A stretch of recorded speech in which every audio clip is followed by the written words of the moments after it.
there are absolutely things that if we could change them, if we could control them, it would make life a lot easier for us. But unfortunately, there are certain things that we can't change. Welcome to the Lara Jane Layton Show. This podcast is for you, the person who keeps putting others first. Your self-talk has held you back. You no longer need to take a second seat. Let's explore ways to overcome self-doubt. You can silence that inner bully voice and achieve your full potential. Here's your host, Lara Jane. Hello, friend. I have a new best friend, Christi, with me today, and I'm really excited to talk to her about the impact of doing it all.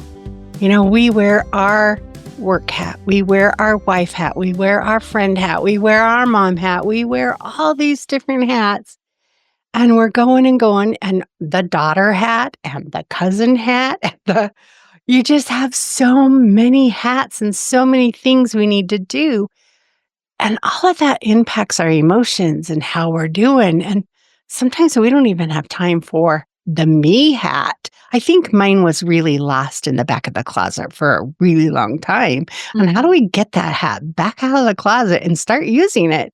So, Christi, help our friend with us here today figure out that emotional, how to balance their life and make it happen. And your information about using the show notes, so they'll be able to get right to it. So help me, please, keep a little bit more of my me hat around. Yeah, no, absolutely. So for starters, thank you so much for having me here. I'm very excited. And just before we get into all of that, I just really quickly wanted to talk about, how I got to what I'm doing right now, to where I am today. And so I am a licensed mental health counselor, and I'm also a coach. I work primarily with stressed out moms who have demanding careers and are really struggling with the emotional impact of doing it all, the resentment that they deal with, the burnout, the guilt, all of those sorts of things, so that they can ultimately feel more confident at work, feel more confident at home, and just live their best lives. And so it's a population that I feel very passionate about because, as I mentioned, I do believe that this is something that so many career working women deal with on a regular basis. I think that if you look back to historically, there have been certain expectations for women and for men, and those expectations have shifted over time where, there are a lot more expectations on women who are now working and managing these careers while also continuing to juggle all these other things. And to your point, we get lost in the shuffle, where we have sort of been conditioned to believe that we need to always put everybody else first before ourselves.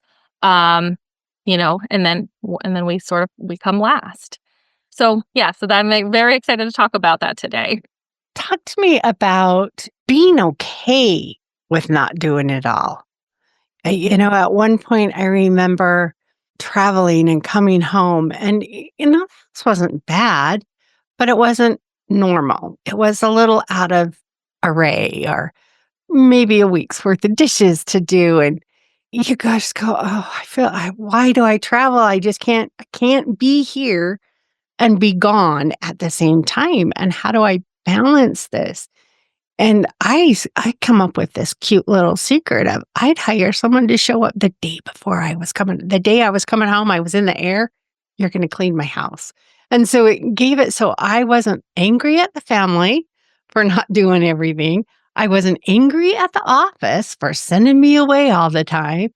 And we were able to enjoy the time back. So it was like, what are those little secrets we can find to not point our fingers? Like sometimes it's like, work, you're so demanding of my life. I can't take this all. Or kids, I'm so demanding. Or mom, I'm so tired of having to drop everything and come over and help you. And you're just like, how do I get back that there is a way to do it all?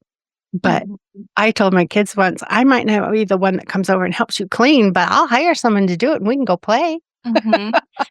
Yeah, no, I absolutely agree with that. So I think for starters, it's important to remember that, a lot of working women, a lot of working moms, we do have these expectations. Sometimes they come from ourselves, sometimes they come from societal messages, sometimes they come from our friends and family, that we do have to do it all the time, do it perfectly. We just juggling all the hats, doing all the things without making any mistakes. And this idea that we have to be perfect all the time is not it's not realistic. Perfection does not exist. And so to your point, when you ask, so how do we manage this? I think a big part of it is the mindset piece, because there are absolutely things that if we could change them, if we control them, it would might make life a lot easier for us. But unfortunately, there are certain things that we can't change. We can influence them. So sometimes we can influence them by having conversations, by trying to help other people understand our perspective. And I think all of those things are really important. But at the end of the day, influence and control are two very different things. So, how do we cope with things? How do we manage the things that we don't have control over? So if we are having these really big demands placed on us by our boss, if we're having these demands placed on us by our spouse, if we're having these demands placed on us by our kids, again, we can do things to try to influence that. But at the end of the day, we can only control what we ourselves are doing. And so that's where the mindset piece is so big. And so when I talk about mindset, I think that it's important to understand that when we feel a certain way, so we could be feeling angry, we could be feeling resentful, we could be feeling guilty, we could be feeling sad. When we feel a certain way, there is a thought that we are having, there is an internal dialogue, a self-talk that is tied to that thought, or I'm sorry, that feeling. And ultimately, then the way that we respond to that. And so when we feel guilty, for example, a lot of times it's because we believe that we have maybe done something wrong, or we haven't met somebody's expectations, or we should have done something differently. Should is a very big word that I feel like it's not super helpful for people in terms of their mindsets because of the demands and the expectations. And so what is really important is being able to recognize that our perspectives do affect that. And we can have different perspectives too that maybe feel a little bit healthier. So having that understanding, having that awareness, taking a step back, paying attention to the thoughts that we are having, the things we are saying to ourselves, and then questioning that and challenging that. If we are feeling a sense of obligation to do a certain thing, why? Why do we have to do that thing right away? Like, well, we don't have to do that thing right away. Like, again, we have choices. And so how can we really pay attention to the thoughts that we're having and try to challenge them and replace them with something that's going to be more helpful for us? Well, and I call those two voices the bully and the friend, and I can switch that voice that's being very negative in, oh man, I should have gotten that milk. Now we don't have anything for breakfast. What am I going to do? I should have gone to the 7-Eleven that's open at midnight so I could get this because all the grocery stores buy. And then you sit here and you should. And if we just say, I didn't get the milk because I didn't have time and it's going to be okay. It's how would you tell your friend that life's going to go on? Milk wasn't the thing that stopped it. Yeah, no, I agree with that. And I think also it can be really helpful to change that word should and replace it to I want or I wish. One of the things that a lot of people don't necessarily realize or think about is that sometimes just changing one word can really affect the way, it can really change the way we interpret a message and ultimately the way that we're going to feel about it. So when we're telling ourselves, I should do this or I should have done that, we feel this pressure, we feel this responsibility, and then we tend to feel a lot more guilty or a lot worse when that thing doesn't happen. But if we can replace it with, I wish I had done that, I wanted to do that, it still identifies and acknowledges what we are experiencing in the situation without putting so much pressure on ourselves and that without telling ourselves that we did something wrong. And then to the other point that you had mentioned is that a lot of times, in most cases, the things that I'll say the mistakes, not necessarily mistakes, but if we're telling ourselves mistakes that we made, things that we wish we would have done differently, is we don't always take a step back to think about what will really happen in this scenario, and we make it to be a much bigger thing than it is. You're right. If we don't have milk for the day, maybe it's not ideal, but it's also okay. We'll get milk the next day. We'll figure out something else to do in the meantime. And a lot of times it's important just to remember that the outcomes that we are maybe initially anticipating are not actually as bad as what we are telling ourselves. Yes, I agree. Because, is it really that bad? Really, is that really true that everything's going to go to pot today because I didn't do this one thing? Or Mhm. like, oh crap, I was late for a meeting. The world's going to end. Is it really that bad? Or are we just got sidetracked and someone caught us in the hall and it's okay? I Mhm. I preached not coming in and saying, sorry I'm late, to thank you for waiting for me, or thank you for getting started without me, or however, where you go in instead of that shameful feeling to, I'm empowered and you guys are great. Mhm. Mhm. So it is just that one word.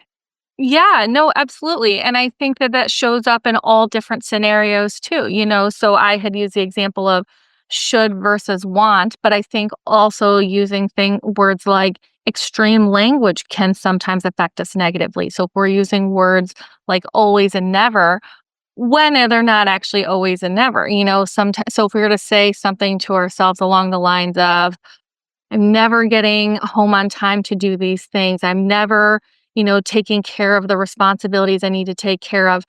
Chances are that's not an entirely accurate way of thinking about it.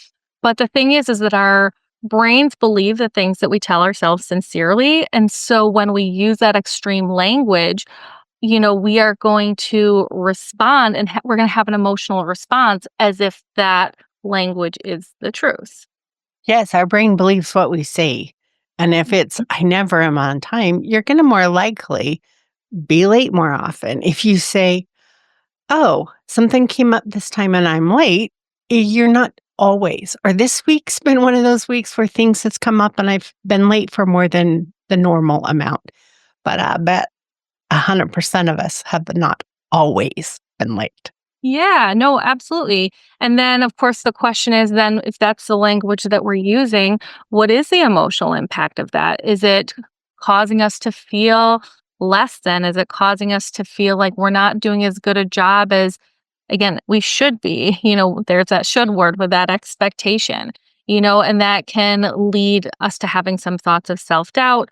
Maybe we are feeling guilty, just depending on the situation. If we're putting this extra pressure and stress on ourselves, maybe that does eventually lead us to getting burned out, all of that. And all of that can be affected by the language that we use, which again was why paying attention to that internal dialogue is so, so important. It is funny how much our thought process is directs our life. And those thoughts aren't things we came up with. It's things our parents and our school teachers and the kids we played with said. And Mhm. they become the thoughts we think. That one kid in elementary school that said you were so stupid. Does he even know what stupid meant? But at the time, you felt stupid. You thought, or you took that on and for the rest of your life go, am I stupid? Questioning it. And you would not be the amazing, busy executive mother, wife, friend, child, all these roles we play. You would not be that if you were stupid. You would not do those things. And we're amazing. Our ability to follow what our thought process, or Mhm. our words that we use, our brains do that. And Mhm. so just switch it up to I am not always late is better than I am always late. It's not the best We Mhm. can get better, but we just start one little step at a time, and eventually we can master a lot of those words. Yeah, and I think you make a really good point too that, these messages that we get, they start from a very young age. They come from all different places. You just mentioned a whole bunch of them, whether it's from our parents or our friends or society or our experiences. And those messages help to shape our thought patterns. And the thing is that so our thoughts are learned. And the thing that's good about that is that anything that can be learned can be unlearned. But it's also about having realistic and reasonable expectations and being patient with ourselves. Because if you've spent 40 years, let's say, practicing certain thought patterns, maybe they're not going to just change in a day. Right. And so also being patient with yourself and realizing that it's a process and that's okay. It is a process, and it is one baby step at a time. There's people out there that can leap and run fast and get through these things, but my personal approach is I need a little bit of adjustment time. Hmm. It's like, let me try this, and maybe it doesn't work, so I try something else. It's like the person who was in a marriage that was beat and traumatized, and the guy always said, "I love you." You get out of that situation, and "I love you" is a fear. It triggers a fear. And so that is a word that most people go, "Oh, I'm loved." But that's not how everybody reacts to it. And so it's understanding that we all are starting at a different spot. We all have different things. And so I may be practicing not saying sorry. That might be something you've already overcome and you don't need the practice. But we all have a spot, and it's finding that one thing. What is that one word that always kind of triggers me funny? Like every time George walks by, I kind of get prickly because he pissed me off once, and I was like, Mhm. how do we start? Like, there was one time maybe I should give George another chance because he doesn't seem all that bad. It's what is that thing that prickles you? What is that thing that Mhm. just kinda tickles your angry bone or your Yeah. mad bone? And let's Well, work on that. yeah, and to your point, it's like, how do you find that, right? And so one of the recommendations that I would make, again, is to be more intentional about it and to really paying attention. So one thing that I often encourage people to do is to take some time every day, whatever time makes sense for you, maybe 10 minutes at the end of your day, and sit back and reflect on your day and try to think about what are some of the times that you can identify, the situations that you can identify where you did have a strong emotional response, where you did feel triggered, where you did have a reaction that you wish you didn't have, or a feeling that you wish you didn't have, and pay attention to what was going on then.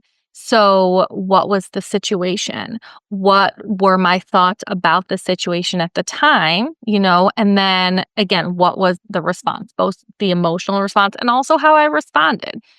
Because a lot of times our thoughts have patterns and we will think similarly in different situations. And so by being more intentional about it, we can start to recognize what those patterns are so that we can start to change them. And it doesn't have to take a lot of time. I get, especially we're talking about, our listener in particular, I know is a very busy career person. And so this doesn't have to take a lot of time. It can maybe be 5 minutes at the end of your day to really help you start to gain that understanding and awareness. And I like that at the end of the day because it's still fresh. You Mhm, just got home and you can go, "I got upset today. When was it? I kinda mhm, turned the corner." And you can think back, was it a person? Was it a place? Was it a situation? Okay, what about that situation made me uncomfortable? mhm, And, I get really uncomfortable when people are gossiping and they're bad mouthing somebody else. And I don't even care who that person is. It's just doesn't feel right to me because that person is still doing what they feel is the best.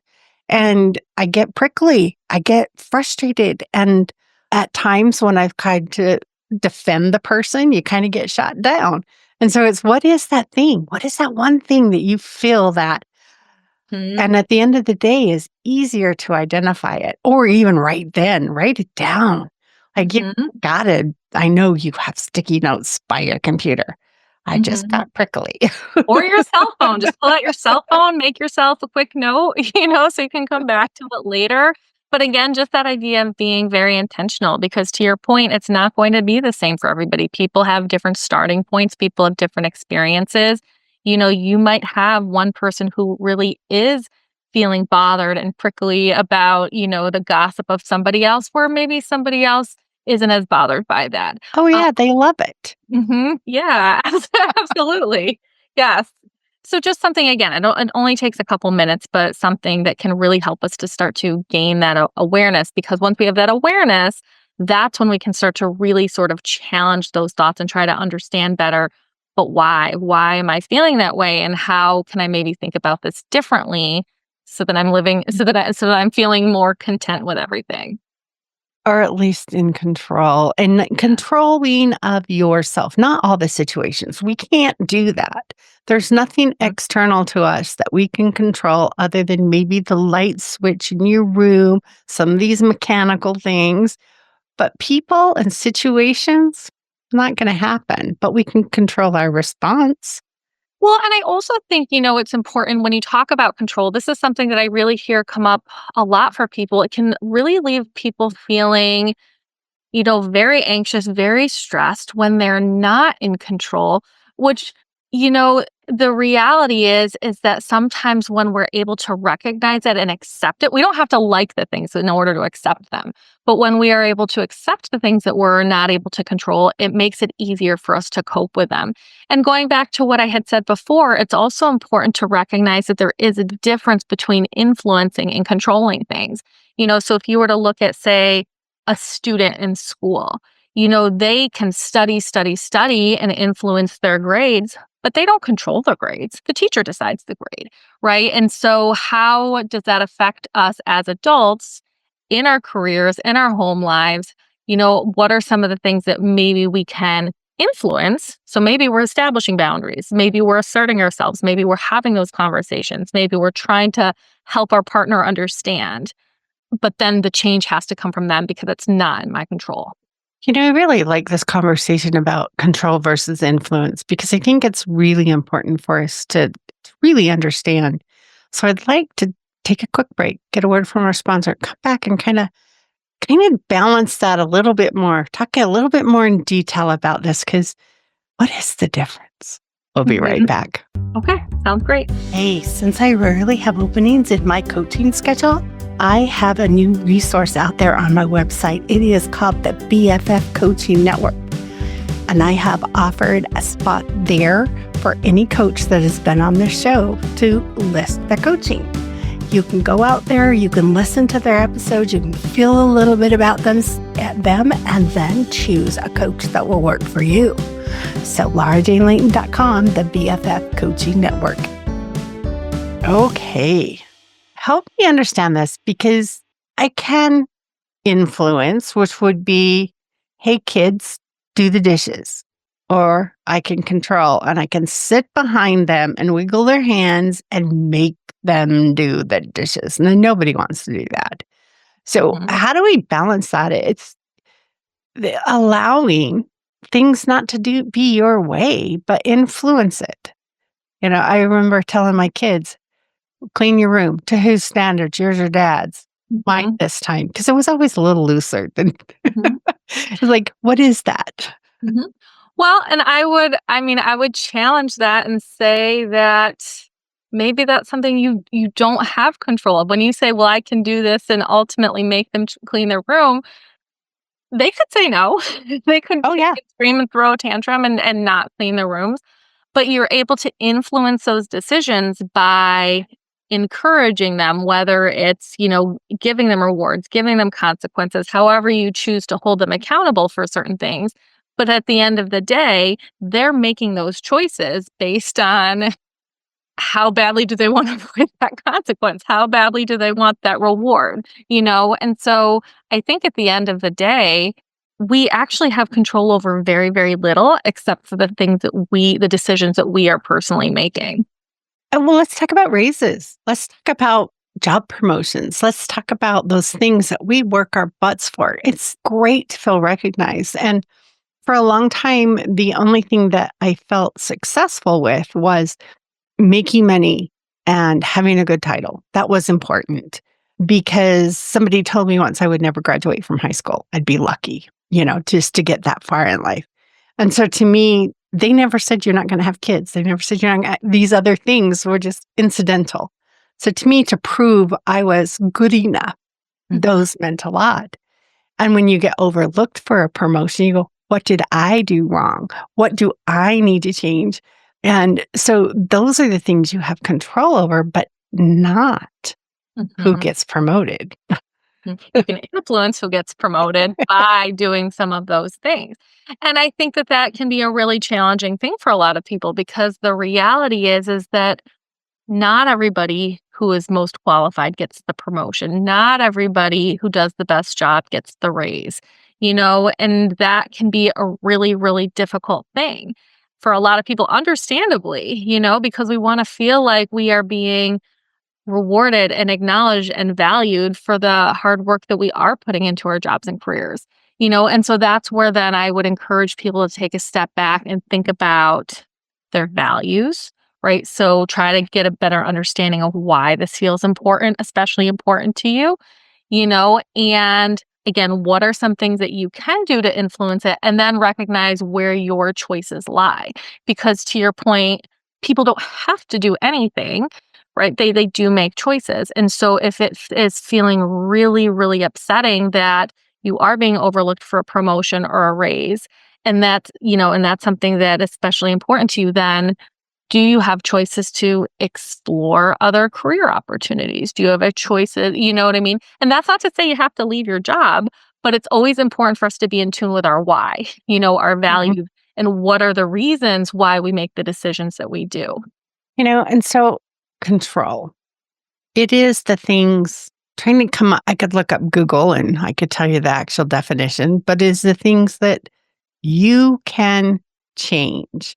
And no matter what anybody else does, you're going to be able to make that control, right? So I am going to shut the door. You have complete control over that. But you don't have control over it. Stay shut unless you lock it. And so we would influence, hey kids, let's keep this door shut. Or hey guys, we're in a meeting. Please don't, you know, open this door for the next little bit.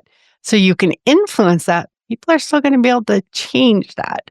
So Mhm. how do we be more influential so that the things that we want happen?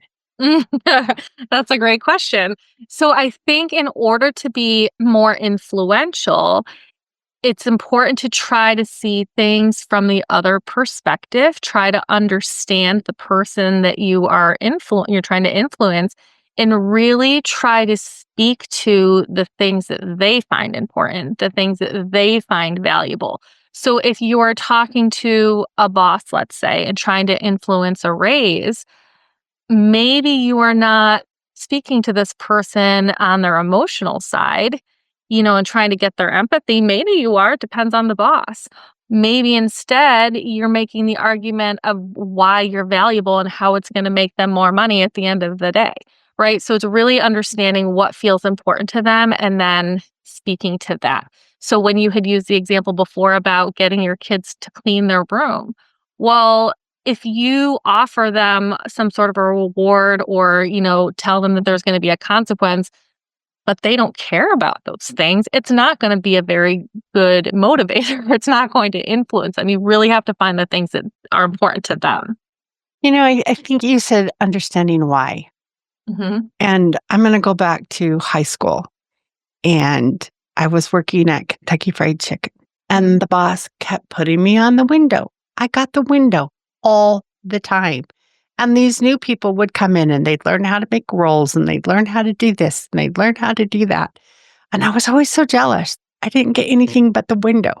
Fast forward 10, 15 years, I don't know how much it was. I was a young mother with 2 kids. I went back to Kentucky Fried Chicken with the same boss in a whole different location. And I go, it really bothered me that you never let me learn these other things. And this is like, if I'd have known this back when I was a kid, you were amazing on the window. these other people couldn't remember an order. So I would take them off the desk and put them on the rolls. So they weren't working with the people. Mhm. And I took it all those years. I wasn't good enough to learn the rest of the store. Like, Mhm. you think about it, and there's reasons people make certain decisions that probably were for the business goal, Mhm. but you took it as punishment Mhm. and changing that up and finding. So I highly recommend asking why right then, not 10 years later, right then. Why is it that I'm not learning how to do this? Or why is it? Yeah, and I completely agree with that, and I think to your point, I think it's really important to remember that we don't know what we don't know. We can never know for sure what's going on in somebody else's heads or the reasons for something. Like, there's no way that we can know these things 100%. And a lot of times when, again, I talk about perspective and paying attention to our thoughts, I think one of the things to really pay attention to is, are we making assumptions anywhere? Are we without having all the information? Because it is amazing how many different ways we make assumptions. We make assumptions about what other people think. We make assumptions about what other people want. We make assumptions about how other people feel about us without having all that information. And so when you say why, ask the question why, that's something that I talk to my clients about all the time. I'm always saying to them, go into the situation and explore it with curiosity, right? You don't go in there with your mind made up. Don't go in there with your opinion already formed. I mean, yes, you can have some thoughts. It's good to know what you think, but just be open to another perspective and just try to be curious. Well, and that goes back to the amazing, I talk about this book all the time, the 7 Habits of Highly Effective People is, you know, seek first to understand. And Mhm. so many times we want to get our point across. No, listen to me. And until you can really sit back and go, okay, I understand. Now I know how to phrase what I'm trying to tell you to the situation. And they're going to be so much more open to listening because now you truly understand them. Mhm. And it does make a huge difference in the way we move forward. And so the curiosity, why? Mhm. Listen, care. It's not always talking that counts. It's being there to understand. And how can I help you? And then how can you help me?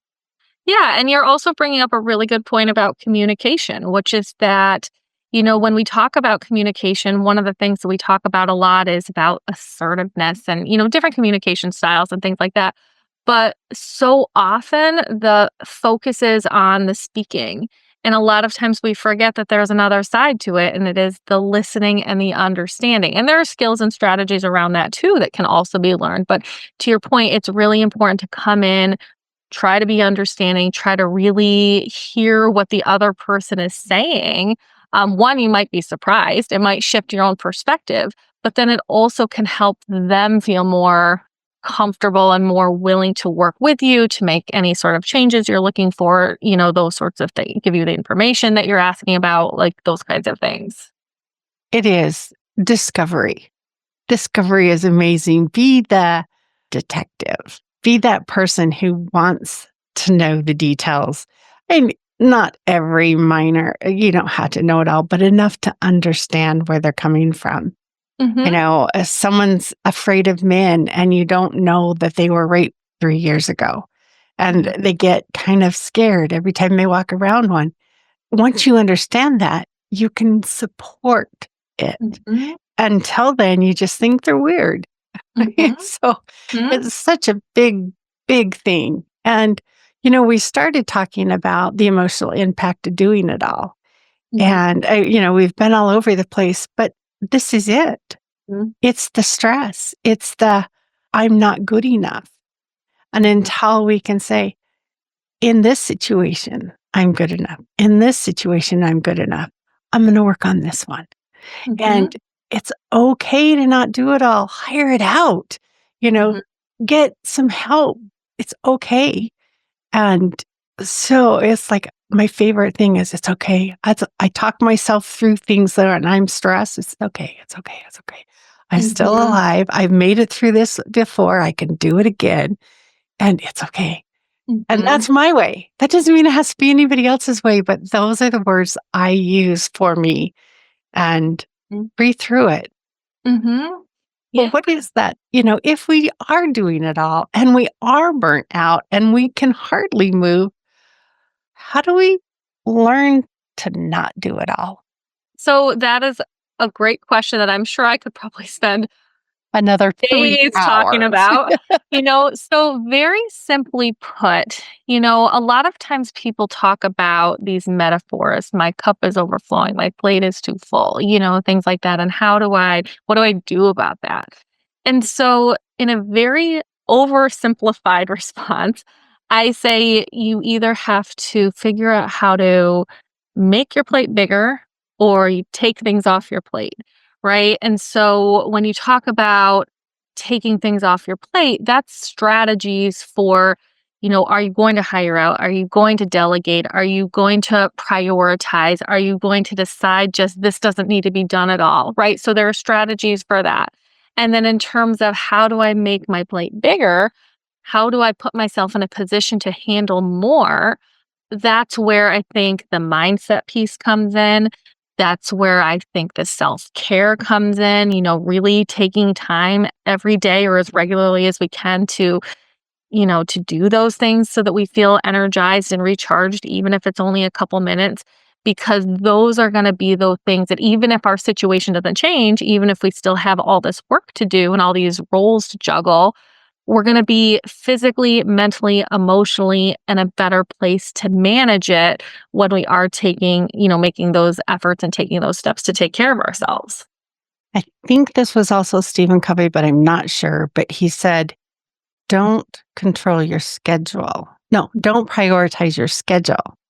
Schedule your priorities. Mhm, So if it is a priority that you do X, get it on your schedule. It's a mhm, non negotiable.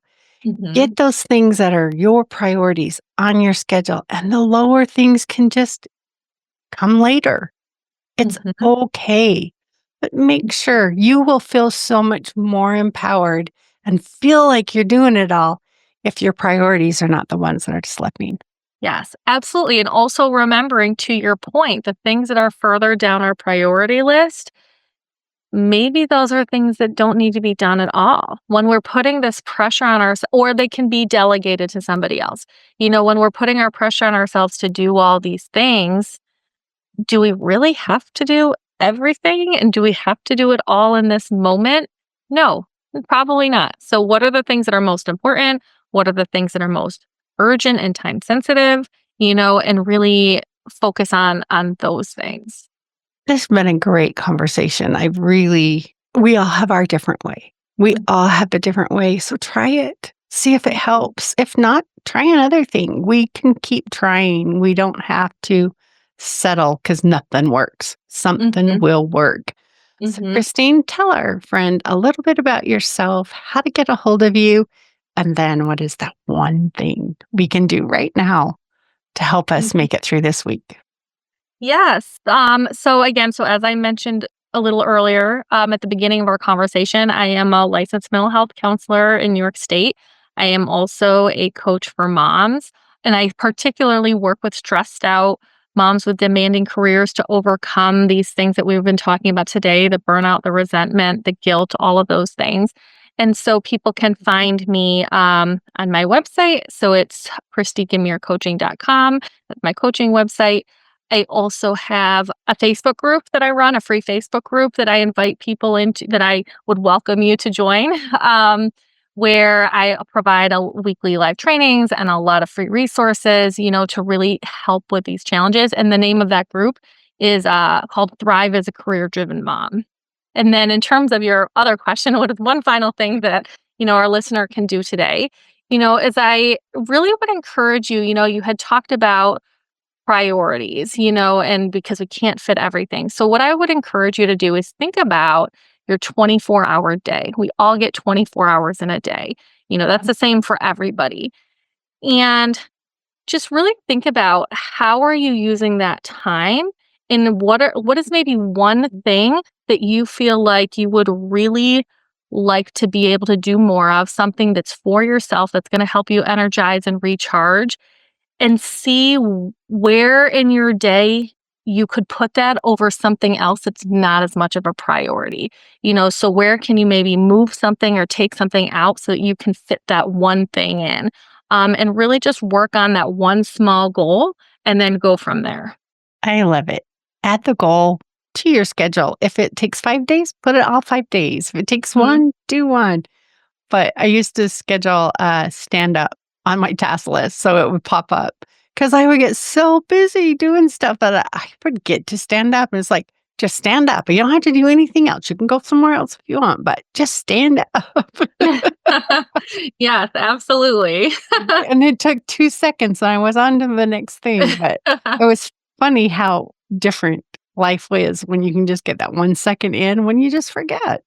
So Yeah. thank you so much for joining us today. It's been my pleasure to have you here. I know that you're doing great work for a lot of people. Thank So you. thank you for what you do. And thank you so much Friend, for having me. I was so honored to be invited to be able to have this conversation with you. So I appreciate that. oh, thank you. So, friend, thank you for joining us today. Stay tuned for the next episode. Are you tired of waking up exhausted? You are not alone. If you're looking to take your life back, let's start with the simple step of adjusting your self-talk. Stay tuned for the next episode with your host, Lara Jane. Remember to follow the show so you don't miss a next simple step that you can use to feel more confident. And please leave an honest review.